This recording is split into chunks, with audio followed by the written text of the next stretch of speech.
A Voz do Menino Morto, o caso Amparo, 1937. Em 1937, uma voz atravessou o silêncio das colinas de Amparo, carregando o peso de uma morte que ninguém quis entender. Entre velas apagadas e poços selados, o tempo pareceu prender o último pedido de um menino. Me dá um pouco de água. Antes de começarmos, já deixe o seu like e inscreva-se no canal. Então, vamos para a história. A rua sem nome, esquecida entre morros e cafezais, escondia uma casa simples de paredes úmidas. O vento soprava sempre do mesmo lado, arrastando folhas secas até o velho poço coberto por tábuas gastas. Moradores diziam que aquele lugar parecia esperar algo, como se respirasse junto com a terra. A família do pequeno Antônio vivia ali, entre o som distante dos sinos e o eco das rezas vespertinas. Naquele inverno, o silêncio da colina começou a carregar um peso que ninguém sabia explicar. O pai saía cedo para o trabalho. A mãe cuidava do quintal e o menino brincava com pedras junto ao poço. Era um ritual diário, ingênuo e solitário, que parecia hipnotizar a criança diante da escuridão do buraco. Alguns diziam ter visto o garoto falar sozinho, sorrindo para o reflexo de algo que não era o sol. Outros juravam ouvir barulhos de água correndo, embora o poço estivesse seco há mais de 20 anos. Naquela tarde de julho, um corvo pousou na cerca e não levantou voo até o entardecer. Quando a noite chegou, a mãe percebeu que a lamparina piscava como se alguém soprasse de leve. Um rangido veio do quintal, seguido de passos pequenos e um som abafado de tampa se movendo. Ela correu até a porta, mas o vento fechou as janelas antes que pudesse sair. O cachorro começou a uivar, olhando fixamente para o poço, com o rabo encolhido e o corpo trêmulo.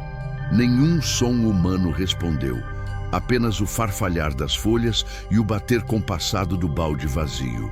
Na manhã seguinte, a rua acordou sem risos, sem brincadeiras, sem a voz do menino chamando por pão. O poço estava como sempre, fechado, escuro e cercado por pedras cobertas de limo. Mas a sensação era diferente, como se o ar ao redor tivesse ficado mais frio, mais denso, mais vivo. Um vizinho jurou ter visto algo se mover sob a tampa, algo pequeno, rápido e branco como cinza. E foi assim que o medo entrou pela primeira vez na rua sem nome.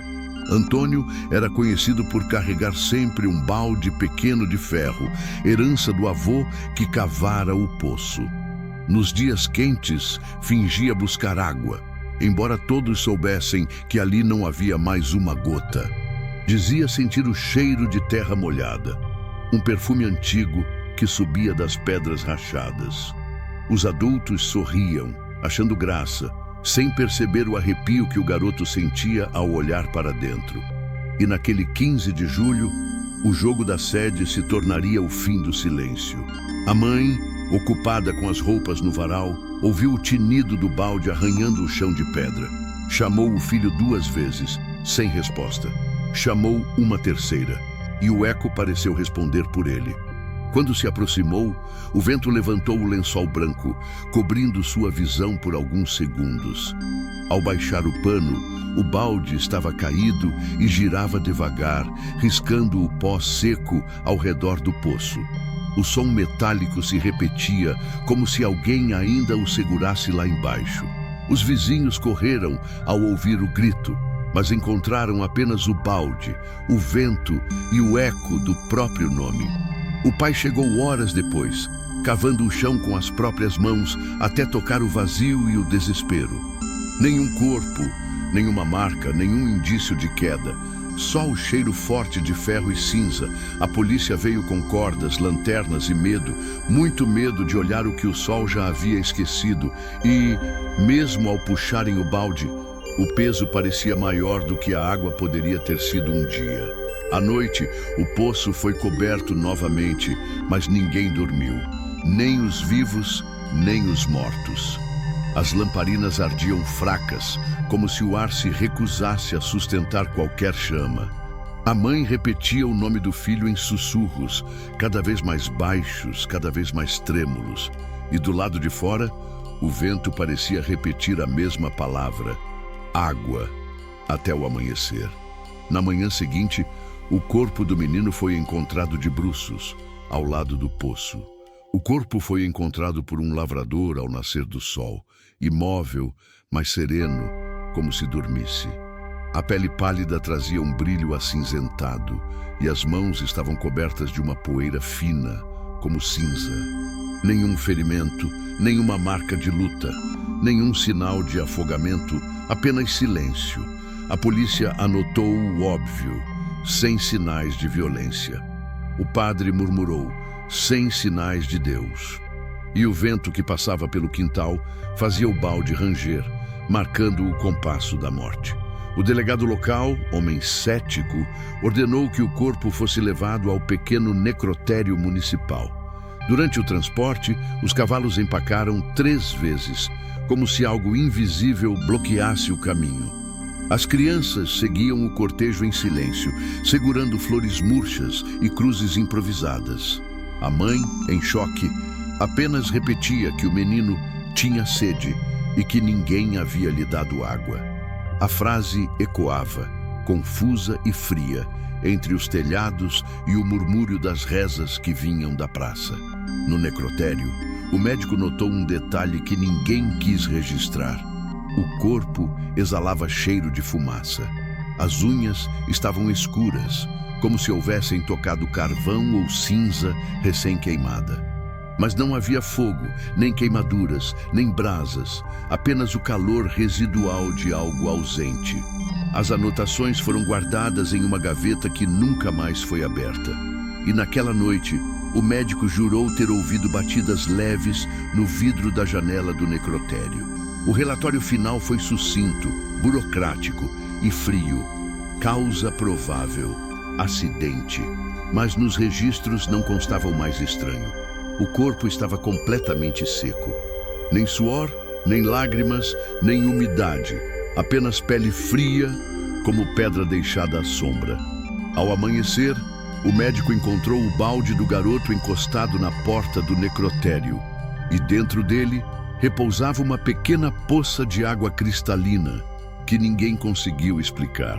O velório foi simples, feito na própria casa, com o corpo sobre uma mesa coberta por lençol branco. As lamparinas foram acesas às 6, mas às 7 já tremiam, como se alguém soprasse de leve. Mulheres rezavam o terço, e a mãe observava o rosto do filho com expressão vazia, como de espera. Nenhum som além do estalar da madeira velha, do ranger das cadeiras e de um vento irregular. Era como se a casa respirasse junto com os presentes, lenta, pesada e ansiosa. Um vizinho contou depois que viu uma das lamparinas apagar sozinha, sem toque humano. Outra mulher disse ter sentido o cheiro de fumaça, embora o fogão estivesse frio e fechado. As orações se tornaram mais rápidas, quase atropeladas, como se a fé precisasse correr. E quando o padre chegou, a chama da última lamparina também se apagou, deixando tudo em penumbra. Por alguns segundos, só se ouviu o tic-tac de um relógio que parou em 2h37.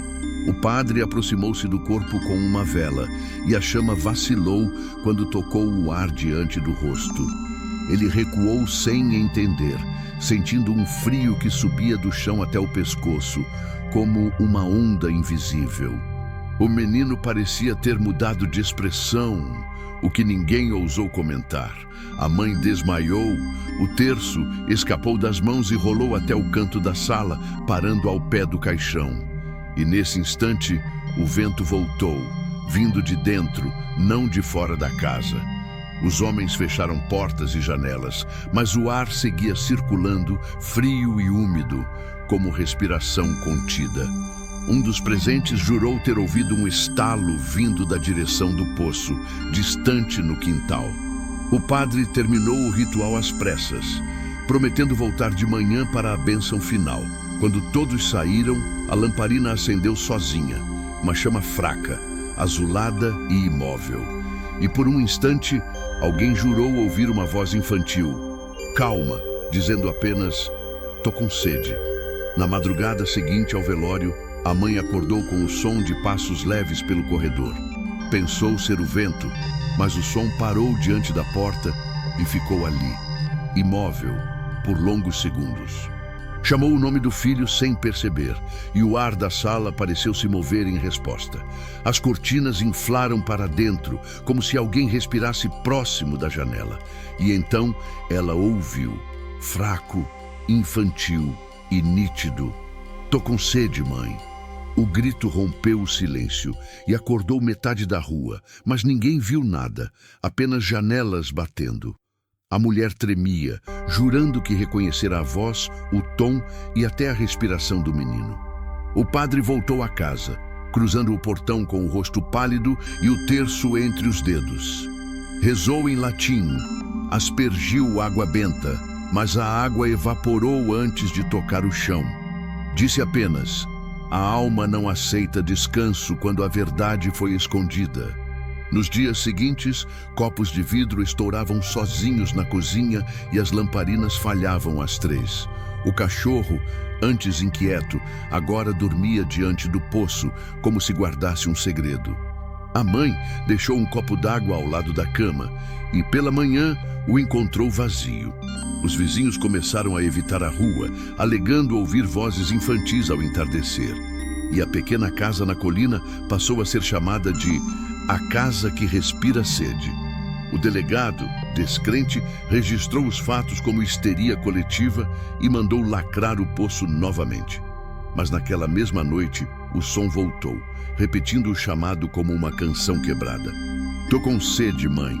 Agora mais longe, mais fundo, mais molhado, a mulher caiu de joelhos entre pranto e reza, sem saber a quem pedia piedade. E lá fora, o vento parou. Por um instante, o silêncio pareceu ouvir também. O padre Miguel era jovem, recém-transferido de Campinas, e não acreditava em fantasmas nem maldições. Chegou a casa com o rosário apertado na mão e a certeza de que tudo era culpa do desespero da mãe. Mas ao cruzar o portão, sentiu o chão vibrar levemente, como se alguém respirasse sob a terra. Entrou, acendeu uma vela e notou que a chama curvava-se para dentro da casa, contra o vento. "Se há algo aqui", disse em voz baixa, "que Deus me mostre sem mentiras." Começou a rezar em latim, o eco das palavras soando diferente, mais lento, mais rouco, mais grave. As paredes pareciam absorver o som, devolvendo murmúrios que imitavam suas orações.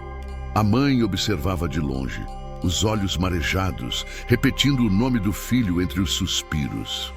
Quando o padre ergueu o crucifixo, ouviu um som vindo do poço, algo entre soluço e gargalhada. Correu até a porta, mas o ar o empurrou de volta, como uma força invisível e fria. Tentou continuar o exorcismo, mas as palavras se embaralhavam, confundindo fé e medo.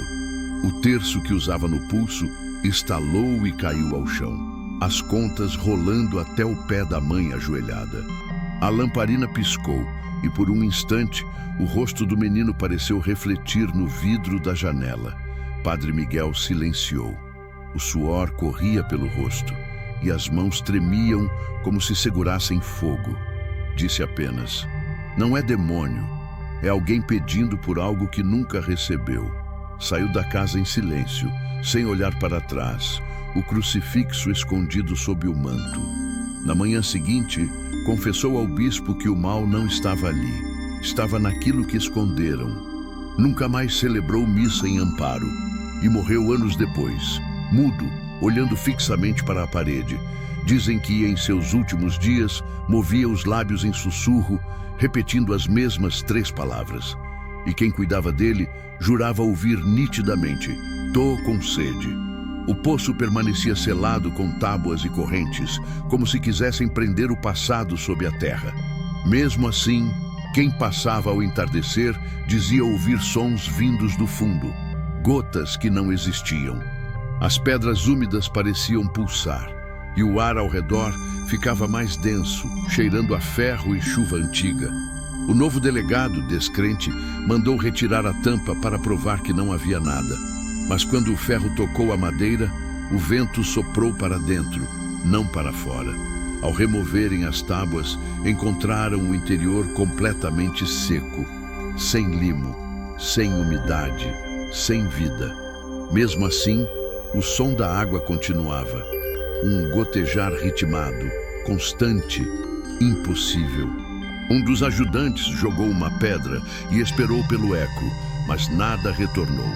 Outro jurou ter ouvido um choro abafado vindo de muito abaixo, como de um quarto distante. O delegado ordenou silêncio, mas o som parecia se adaptar, murmurando entre as pausas da respiração. A notícia se espalhou e curiosos vieram de toda a cidade para ouvir o poço que falava. Alguns ajoelhavam, outros rezavam, outros apenas observavam, tentando entender o impossível. O padre Miguel, já distante, escreveu uma carta. Se ouvirem água onde não há, não respondam. Mas ninguém leu a tempo. À noite, o eco começou a formar palavras curtas, sem origem nem eco. 3 vezes repetiu a mesma frase, entre gotejos invisíveis. Tô com sede, mãe. O delegado mandou fechar o local novamente, mas as correntes se moviam sozinhas durante a madrugada. O metal rangia, estalava e, às vezes, se abria por segundos antes de retornar ao lugar. Moradores começaram a dizer que o som das correntes lembrava soluços presos sob a terra, e em noites frias, o reflexo da lua formava no poço a imagem de um rosto infantil olhando para cima. Ninguém mais passou por ali sem pressa ou sem rezar baixinho. Dias depois de lacrarem o poço, 2 rapazes foram vistos recolhendo pedras para reforçar a tampa. Um deles notou algo brilhando entre as fendas, um reflexo suave como de verniz sob a terra.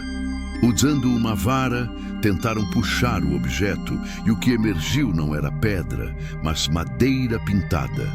Era um pequeno carrinho azul, com rodas gastas e cordão desfiado, igual ao que Antônio usava nas tardes. E logo depois, uma boneca de pano surgiu, seca, limpa, com o rosto virado para cima. A notícia correu pela cidade antes do meio-dia. Os brinquedos do menino voltaram do fundo. Alguns riram, dizendo ser coincidência. Outros juraram que a madeira estava intacta, como nova. O delegado guardou as peças na delegacia, mas à noite ouviu barulhos vindos da gaveta. Abriu, e o carrinho se movia sozinho, girando uma roda quebrada num ritmo irregular. Apagou a luz, trancou a sala e não falou mais no assunto. No dia seguinte, os brinquedos desapareceram da delegacia e reapareceram no quintal da casa. Estavam dispostos lado a lado, como se tivessem sido colocados por mãos pequenas e cuidadosas. A mãe ajoelhou-se ao vê-los, sem lágrimas, apenas murmurando uma prece sem começo nem fim. O vento girou o carrinho lentamente e o cordão arrastado desenhou no chão uma espiral perfeita. Quem viu, jurou que a poeira formou letras, breves e frágeis. Água. Naquela noite, ninguém dormiu na rua sem nome. As portas ficaram abertas, mas ninguém saiu. As crianças choravam sem saber porquê, e os cães uivavam olhando para o chão, não para o céu. A boneca foi queimada, mas no dia seguinte reapareceu intocada dentro da casa da mãe, e o carrinho, deixado sobre a mesa, amanheceu molhado, com gotas que ninguém soube de onde vieram. O caso do poço e dos brinquedos se tornara o novo medo de Amparo. A casa permaneceu fechada por dias, o cheiro de velas e fumaça ainda preso entre as paredes. Os vizinhos diziam ouvir estalos nas janelas, como se unhas raspassem o vidro durante a madrugada. O novo padre, enviado pela diocese, evitava o assunto, preferindo chamar de memória coletiva. Mas certa manhã, a mãe acordou com a luz atravessando o quarto e algo estranho sobre o vidro. Pequenas marcas embaçadas como impressões de dedos, por dentro.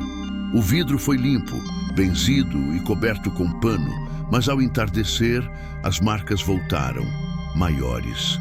Algumas tinham formato nítido de mãos infantis. Outras eram alongadas, como se tentassem sair. O delegado fotografou, descrevendo o fenômeno como condensação, resultado do clima e da histeria. Mas ao analisar as imagens, notou que as marcas estavam viradas, vinham de dentro para fora. Guardou as fotos e, naquela noite, queimou o filme no quintal, sem dizer porquê. Moradores começaram a relatar o mesmo nas próprias casas, vidros marcados ao amanhecer. Sempre mãos pequenas, próximas à altura de uma criança de 9 anos. A cidade ficou em alerta e o sino da igreja passou a tocar 2 vezes antes da missa da manhã. Alguns rezavam, outros fugiam. Ninguém queria que o menino visitasse mais janelas. E os vidraceiros se recusavam a trabalhar depois do pôr do sol. No 8º dia, o vidro da casa da mãe rachou no centro, como se algo tivesse empurrado de dentro. A rachadura formava um desenho torto, semelhante a um rosto infantil em choro. No chão, uma poça fina de água refletia a janela partida, com as marcas ainda visíveis. A mãe caiu de joelhos e sussurrou: "Se é você, meu filho, perdoa a gente." E então, o vento soprou pela primeira vez vindo de dentro da casa, como um suspiro de alívio. O delegado Ernesto, ex-sargento da Força Pública, assumira o caso para restaurar a razão na cidade. Detestava velas, rezas e sussurros. Queria papel, carimbo e explicações que coubessem no relatório. Reuniu depoimentos, datas e fotografias, mas logo percebeu que as versões se contradiziam. Uns juravam ter visto o corpo seco, outros molhado. Uns ouviam vozes, outros só o silêncio. No entanto, todos repetiam a mesma frase: "O menino só queria água." Ernesto mandou arquivar o caso como acidente doméstico, encerrando oficialmente a investigação. Mas não conseguiu dormir na noite seguinte. O som de gotas parecia ecoar dentro de sua casa. Abriu os arquivos e notou algo que não lembrava ter escrito. Uma linha a lápis, torta no rodapé. Lia-se: "Não era acidente." A caligrafia parecia sua, mas feita com a mão de outro. Guardou os papéis em uma pasta preta e trancou na gaveta mais funda da delegacia. Semanas depois, o delegado foi encontrado dormindo sobre a mesa, cercado de relatórios abertos. As anotações estavam úmidas, com manchas circulares como de copos d'água recém-apoiados. Um funcionário tentou secar as páginas, mas as letras começaram a se borrar, formando desenhos. Entre eles, uma palavra surgiu com nitidez desconcertante: poço. Ernesto pediu sigilo. "Não quero mais ouvir nada que escorra." Quando se aposentou, o arquivo foi transferido para Campinas, onde permanece até hoje. Mas quem o manuseia diz sentir cheiro de madeira molhada e ouvir gotejos vindo das prateleiras. Na capa, há um selo desbotado e uma frase escrita à mão: "Caso encerrado, mas nunca explicado." E no verso da última página, há uma mancha em formato de mão infantil. Ninguém conseguiu apagá-la, porque parece estar do lado de dentro do papel. Na semana seguinte ao arquivamento do caso, Amparo mergulhou num silêncio de missa sem fim. Os vizinhos evitavam sair após o pôr do sol, e as casas pareciam respirar juntas, em compasso contido. Mas perto da meia-noite, algo começou a acontecer na varanda da mãe do menino. Velas antigas, deixadas desde o velório, começaram a acender sozinhas, uma por uma. A chama surgia devagar, como se alguém soprasse luz em lugar de ar. O primeiro a ver foi um carteiro que passava a cavalo, voltando de pedreira. Jurou que nenhuma mão tocou os pavios. E mesmo sem vento, as chamas se inclinavam para dentro. Outros moradores confirmaram o estranho ritual, temendo olhar por muito tempo.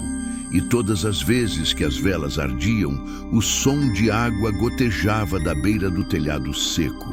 A cidade se dividiu. Os fiéis viam milagre, os céticos, aviso.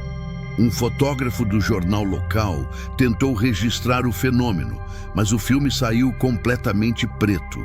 Quando revelou novamente, sem flash, surgiu apenas a imagem de um menino de perfil, olhando para o chão. A mãe reconheceu o contorno do rosto e desmaiou ao vê-lo, chamando pelo nome do filho. A vela central, diante da porta, apagou-se no mesmo instante e soltou uma fina linha de fumaça azul. O cheiro era o mesmo das mãos do menino no dia em que o encontraram: cinza e ferro. Após o episódio, ninguém mais tocou nas velas. Elas se acendiam e se apagavam quando queriam. Os poucos que passavam a noite diziam ver sombras pequenas correndo dentro da casa. Outros relatavam ouvir pingos no chão, mesmo em noites secas e quentes. E, estranhamente, toda vez que a última chama morria, um copo d'água ficava vazio sobre a mesa. Na parede, o reflexo das luzes formava o desenho de duas mãos abertas, pedindo. O cemitério de Amparo sempre foi pequeno, cercado por muros baixos e árvores que nunca davam sombra. Depois do caso, passou a ser evitado. Ninguém queria cruzar o portão depois das 6. Mas naquela sexta-feira, o coveiro José Raimundo ficou para fechar os túmulos atrasados. Enquanto varria o corredor central, ouviu alguém chamando seu nome em voz de criança. Seu José, me dá água. O balde caiu de sua mão e nunca mais foi encontrado. No dia seguinte, o padre celebrou missa pelos mortos e mencionou o menino pela primeira vez. Durante a oração, os fiéis afirmaram ouvir um murmúrio entre as tumbas, suave e repetitivo. Alguns disseram ter reconhecido o som como vindo da cova rasa, onde Antônio fora enterrado. Outros garantiram que vinha de vários lugares ao mesmo tempo, como se o vento tivesse voz. E o sino da capela, sem toque humano, começou a bater sozinho ao final da cerimônia. A notícia se espalhou, atraindo curiosos que chegavam à noite apenas para ouvir o chamado. Jovens levavam lamparinas e diziam ouvir risos infantis entre as cruzes de ferro. Um deles gravou o som em fita e, ao reproduzir, ouviu claramente o próprio nome sussurrado. Os mais velhos começaram a chamar o fenômeno de o menino que reza com os mortos. E os sinos da capela passaram a badalar sempre às 2h37, mesmo sem ninguém na torre. O pároco tentou selar o portão com bênçãos e fitas bentas, mas o vento rasgou todas na mesma noite. Diziam que nas madrugadas mais frias, uma voz infantil repetia palavras entre soluços: mãe, água, e as velas deixadas pelos fiéis amanheciam derretidas, mesmo sob chuva. O coveiro, que nunca mais falou do que ouvira, foi encontrado morto meses depois, desidratado. Ao lado do corpo, um copo seco e quebrado. No vidro, uma marca pequena de mão. Após as manifestações no cemitério, o prefeito ordenou o lacre definitivo do poço de Antônio. Chegaram pedreiros, soldados e curiosos, observando enquanto as correntes eram reforçadas com cimento. O ar cheirava a ferrugem e chuva, embora o céu estivesse limpo e imóvel. O padre, chamado para benzer a obra, hesitou ao erguer o crucifixo. O metal queimava sua mão. Mesmo assim, fez o sinal da cruz e disse: que o silêncio guarde o que a água não quis. Durante horas, o barulho dos martelos ecoou pela colina, até o último tijolo fechar o abismo. O som de gotejar cessou, e um alívio pesado caiu sobre os presentes, como se o ar voltasse a respirar. Mas ao entardecer, uma rachadura fina apareceu no cimento fresco, em forma de círculo. Os homens tentaram cobrir com cal, mas a umidade ressurgia de dentro, molhando tudo. À noite, o chão ao redor amanheceu encharcado, sem sinal de chuva em quilômetros. O delegado Ernesto voltou ao local para garantir o cumprimento da ordem municipal. Ao aproximar-se, ouviu um som leve, como de água correndo entre as pedras recém-secas. Tocou o solo e sentiu vibração, um pulso lento, como batimento dentro da terra. Quando afastou a mão, percebeu os dedos úmidos, embora o chão estivesse quente. E pela primeira vez em meses teve medo, não do poço, mas do que havia sido calado. 3 semanas depois, brotou água entre as rachaduras, clara e contínua, como nascente esquecida. Os moradores chamaram de milagre, o padre chamou de provação e o delegado nada disse. O terreno voltou a cheirar a barro e infância, mas ninguém ousou se aproximar. De longe, via-se o reflexo de algo movendo-se sob a lâmina d'água, pequeno e imóvel, e que nas madrugadas a corrente de ferro batia sozinha, marcando o tempo como um relógio sem ponteiros. Desde que a água voltou a jorrar, a mãe passou a vagar pela casa como sombra sem destino. Não falava mais com vizinhos, não comia, apenas deixava copos d'água espalhados pelos cômodos. Às vezes, murmurava o nome do filho olhando para o teto, esperando resposta que nunca vinha. Outras, ria sozinha, dizendo ter visto o menino brincando na varanda com o carrinho azul. O delegado mandou vigiar a mulher, mas ninguém suportava entrar naquela casa por muito tempo. Na 3ª noite de agosto, a lamparina acendeu sem fogo, iluminando o rosto pálido da mãe. Ela andou até o poço lacrado, descalça, o vestido arrastando o pó úmido do quintal. Testemunhas disseram que falava com alguém invisível, gesticulando como se acalmasse uma criança. "Tá tudo bem agora, meu filho. Já tem água, viu?" Repetia, com voz calma e quebrada. O vento cercava o lugar, mas as folhas das árvores estavam imóveis, presas no tempo.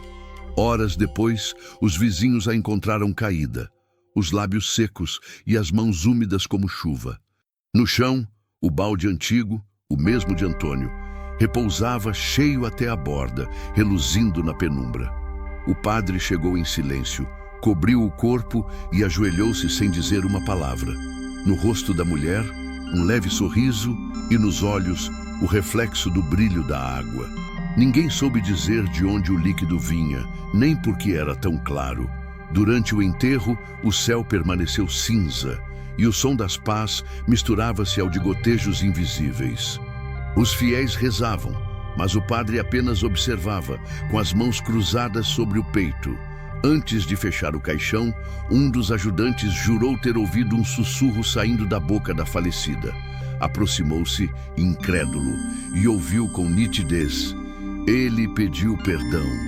E naquele exato instante, o sino da igreja tocou sozinho, 2 vezes, às 2h37. Com o tempo, a casa foi abandonada, o jardim tomado por mato e as paredes por musgo esverdeado. As janelas, quebradas pelo vento, balançavam sozinhas em noites de lua pálida e ar parado. Moradores mais velhos diziam que o lugar respirava, exalando frio mesmo sob o sol de verão. E quem passava diante do portão jurava ouvir o som de água caindo, ainda que o poço estivesse selado. O silêncio da rua sem nome tornara-se parte da cidade, um tipo de oração não dita. Décadas depois, pesquisadores visitaram o local para gravar ruídos subterrâneos e registros magnéticos. As fitas mostraram variações estranhas, sons semelhantes a batimentos e voz infantil distante. Reproduzidas em laboratório, revelaram 3 palavras em repetição lenta e compassada. A tradução era desnecessária: mãe, água, frio. E no fundo, um sopro final, leve, como alguém apagando uma vela. Moradores afirmam que todo mês de julho o vento muda de direção na colina de Amparo. Sopra sempre do poço para as casas, trazendo o cheiro úmido de ferro e terra molhada. Janelas rangem, copos vibram e cortinas se movem sozinhas, sempre às 2h37. Os cães se calam, os sinos não tocam e a cidade inteira parece prender o fôlego. É o mesmo instante em que o tempo parece lembrar o nome de um menino que pediu por água. Hoje, o terreno é vazio. Apenas pedras, mato e o som distante de algo que insiste em existir. Quem se aproxima diz sentir frio nas mãos e ouvir, muito de leve, um chamado infantil. Água, Repete o vento como se carregasse um segredo que nunca se cansa. E quando o ar volta ao silêncio, o chão parece respirar. Uma respiração debaixo da terra. Assim termina o caso de Amparo, onde a morte teve voz e o tempo jamais conseguiu calar. Se você ficou até o final desta história, já sabe, deixe o seu like, inscreva-se no canal e ative o sininho. Até a próxima investigação.